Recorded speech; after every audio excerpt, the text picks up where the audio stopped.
Credit rating বা ঋণ মান নিয়ে ভালো খবর পাচ্ছে না বাংলাদেশ। মার্কিন সংস্থা স্ট্যান্ডার্ড অ্যান্ড পুয়ারের হিসেবে সম্প্রতি স্কোর এক ধাপ নেমেছে। এজন্য বৈদেশিক মুদ্রার রিজার্ভের পতন, চড়া সুদ ও রাজনৈতিক অস্থিতিশীলতাকে দায়ী করা হয়েছে। গবেষকরা বলছেন, কয়েক মাস আগে থেকেই রেটিং কমার আভাস ছিল। নতুন সরকার ব্যাংকে সুশাসন ফেরাতে না পারলে এই রেটিং বাড়বে না, তখন বিপদ হবে বিদেশি ঋণ নিয়ে। সিলন ফ্যামিলি ব্লেন্ডের কড়ালিকার আর সতেজ স্বাদের পারফেক্ট ব্লেন্ডে স্বপ্নেরা মিলুক টানা।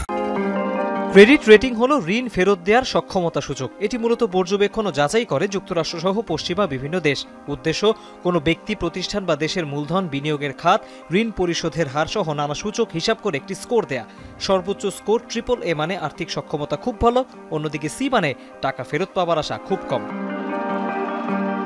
2008 সাল থেকে ক্রেডিট রেটিং এর আওতায় আসে বাংলাদেশ। তখন থেকে এই স্কোর B এর ঘরে ঘুরপাক খেয়েছে। সম্প্রতি এটি BB- থেকে B+ নামিয়ে এনেছে আন্তর্জাতিক সংস্থা S&P গ্লোবাল। বুধবার এক বিজ্ঞপ্তিতে সংস্থাটি জানায়, রিজার্ভে পতন অব্যাহত থাকায় বাংলাদেশের তারল্য সক্ষমতা কমার ইঙ্গিত পাওয়া যাচ্ছে। একই সঙ্গে এখানে সুদ ব্যয়ের অনুপাত অনেক বেশি। বাজেট ঘাটতির আকার কমলেও এখনও অনেক বড়, যা S&Pর আর্থিক মূল্যায়নে প্রভাব ফেলেছে। তাই সার্বিক বিবেচনায় সভরেন ক্রেডিট রেটিং কমানো হলো। সাম্প্রতিক আন্দোলনের উপরে এই ঋণমান কমানোটা যে সরাসরি যুক্ত, এটা আমার মনে হয় না। আমার ধারণা সেটা হলো যে এই তথ্য উপাত্ত তো আগেই নেওয়া হয়েছে এবং আমাদের যে সার্বিক অর্থনৈতিক পরিস্থিতি যে দুর্বল হয়েছে সেইটারই চিহ্ন হিসেবে এটা আসছে। অর্থনীতি কিন্তু কোথাও থেমে যায় নাই, কিন্তু অর্থনীতি মন্থর হয়েছে।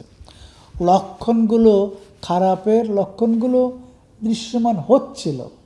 ঠিক এরকম একটা সময়ে অনেক ওয়ার্নিং কিন্তু অর্থনীতিবিদরা বা বিভিন্ন ওয়ার্ল্ড ব্যাংক বা IMF-এর শর্তের মধ্যে আমরা ঢুকে গেলাম। বিদেশি কোনো ব্যাংকের নিশ্চয়তা ছাড়া বাংলাদেশের কোনো ব্যাংক LC খুলতে পারছে না। ডলার সংকটের পর থেকেই এই নিশ্চয়তা পেতে বাড়তি অর্থ গুনতে হচ্ছে। ভালো খবর নেই বিদেশি বিনিয়োগ নিয়েও। ক্রেডিট রেটিং কমার খবরে এসব সংকট আরও তীব্র হবে। আগের সরকারের একটা বড় ভুল ছিল, ওনারা যতখানি শর্ট টার্মে বিভিন্ন কিছুকে ভালো দেখানোর চেষ্টা করেছেন, তার থেকে medium term economic fundamentals, institutional quality, good গভর্নেন্সের জায়গাগুলো অতখানি জোর দেন নাই, যেটা আমি মনে করি একটা বড় দুর্বলতা ছিল। আমার আশা হলো যে এখন যে সরকার আছেন, যারা দায়িত্বে আছেন, তারা সেই ধরনের ভুল রাস্তায় যাবেন না।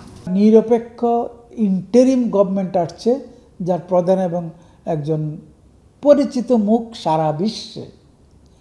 ফলে এইটার একটা ইমেজ ইম্প্যাক্ট কিন্তু পলিটিক্সের উপর আসবে এবং এর মাধ্যমে যদি ওনারা স্বল্পতম সময়ে আস্থাটা ফেরত আনতে পারেন, তাহলে আমি ঋণমান এক ধাপ কমানোকে খুব খারাপভাবে দেখি না।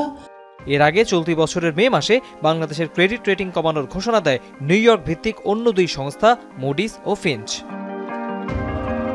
তৌহিদ হোসেন, যমুনা নিউজ, ঢাকা।